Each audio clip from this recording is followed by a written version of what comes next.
Hello, welcome to Revenant Reads. I'm Vin, and let us begin with a quote.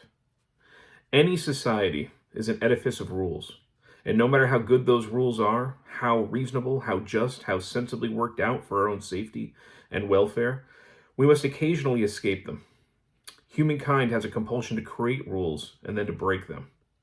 This makes humankind a trifle silly, but also a trifle glorious. I see no reason why we should embrace and celebrate those wise words.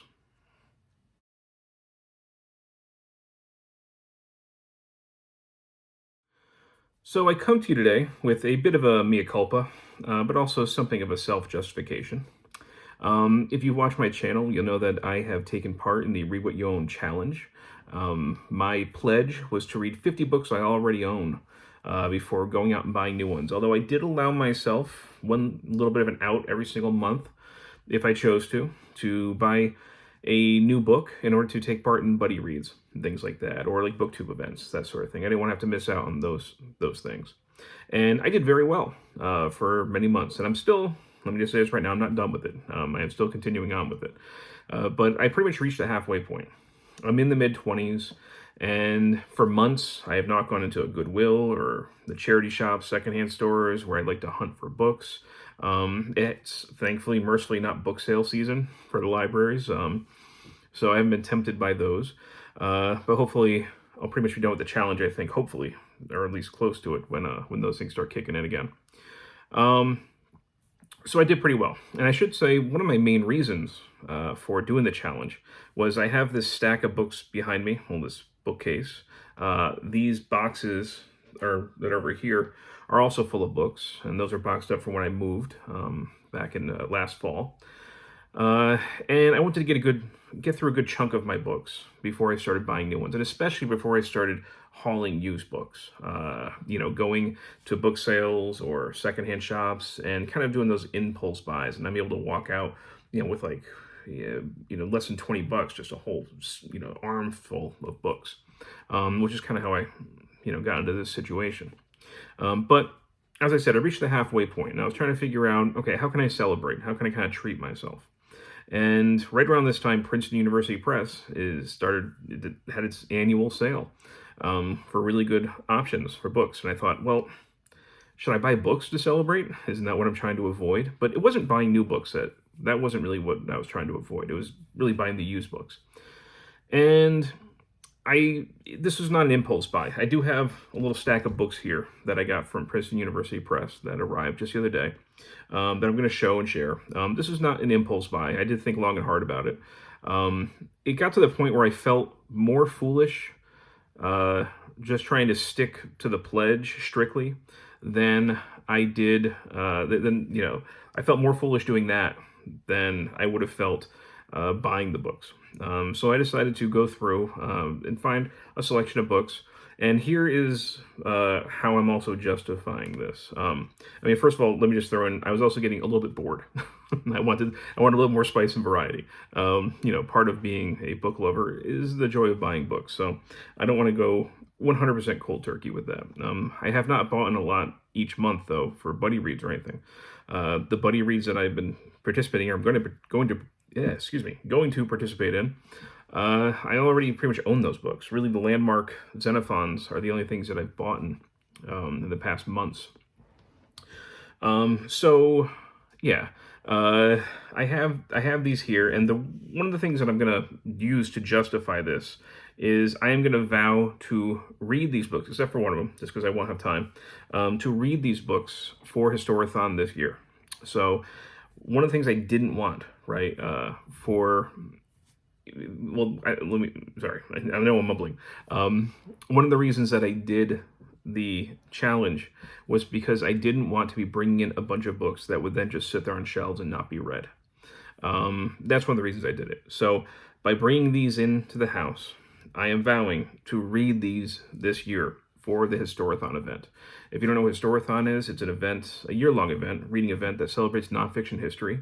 I'm spearheading it, but I'm followed along with this by a great group of co-hosts, and also at this point many participants. I'm so thankful for all the people who are participating, and we are once again, celebrating nonfiction history, and we have divided the year up into 4 quarters.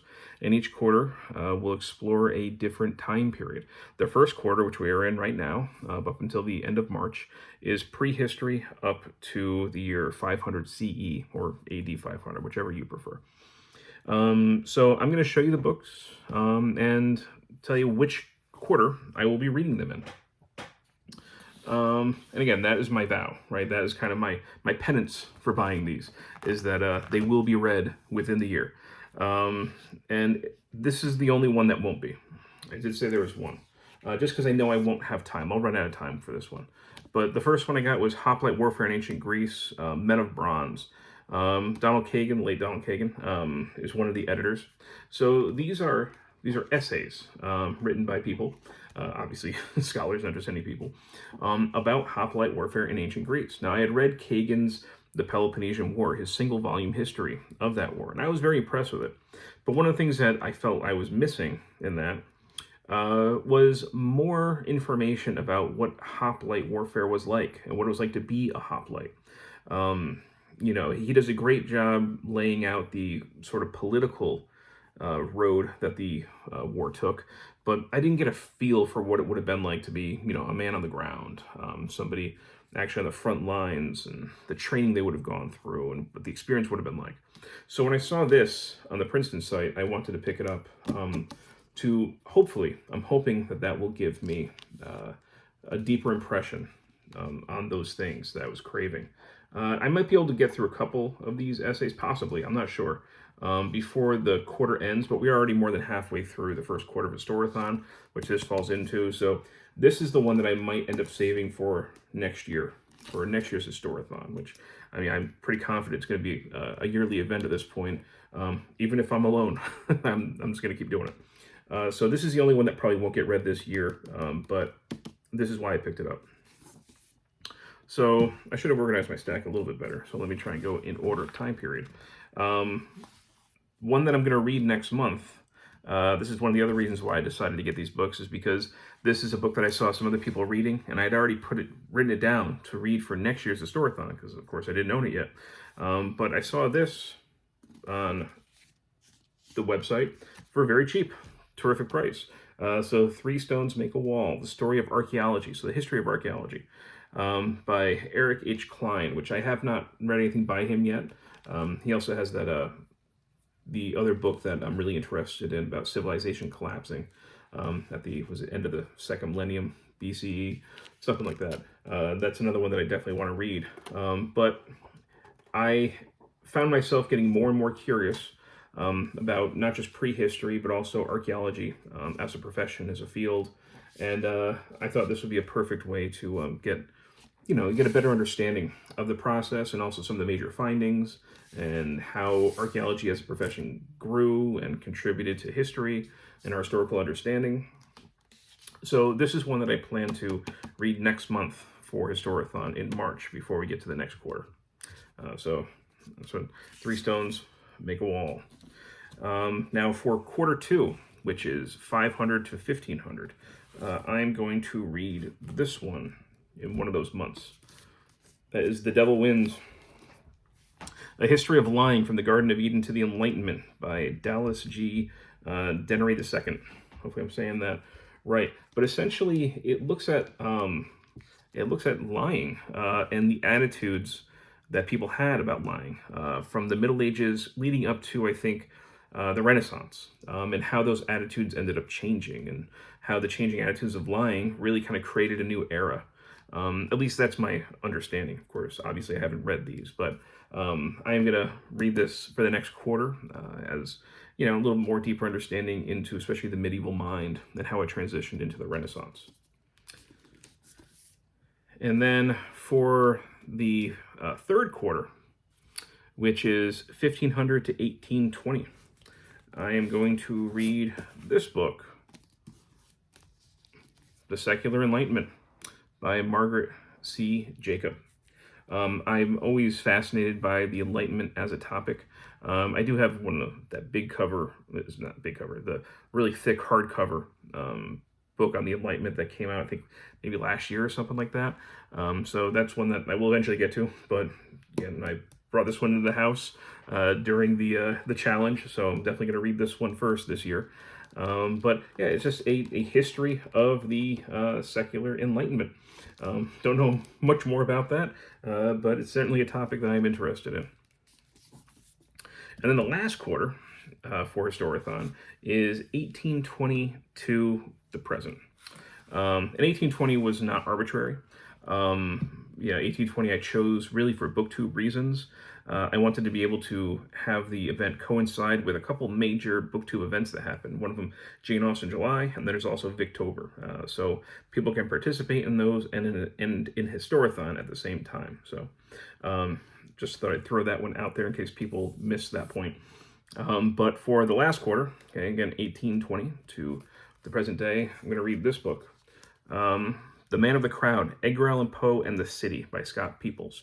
And Poe is one of those authors that I'm just completely fascinated by. I have a bust of Edgar Allan Poe inside my history bookcase. It's a closed, it's got the glass doors. There's a bust of the great man right there. Of course, a flawed man, but certainly influential. And I actually have a biography of Poe that I plan on reading this year for Historathon too, which is kind of right where my thumb is. So after I read that, I'll probably jump right into this. And this is looking at the different cities that Poe lived in, because he did move around a lot. Of course, he's a living writer. So he'd move kind of where the jobs were, where the work was. And he went to many different, especially northeastern cities in the United States, of course. And this looks at how that likely affected his writing, how it contributed to his stories. And I think this is going to be a fairly short read. It's not only not too big, but it's got images as well. I don't think this will be a long read. So again, I'm going to read this for the fourth quarter. And then the last book I can really read anytime. And it's more of a chunker one. So it's going to take me a little bit longer. But that is The Great Leveler, Violence and the History of Inequality from the Stone Age to the 21st Century by Walter Scheidel. So looking at how it looks like, I think the premise of this is that major social change never seems to happen unless there's a major disaster. So natural disaster, plagues, that sort of thing. You need a terrible calamity to happen for people to kind of get more rights. That seems to be the premise here. And because it goes from the Stone Age all the way to the present, I pretty much can read it any time in Historathon. So whenever I feel like there's a good enough window for it before the end of the year, I will end up reading this. So that's it. Okay. Those are the books that I got from the Princeton University book sale, University Press book sale. And 5 of them at least I will definitely read before the end of the year. That is my commitment to bring them to the house.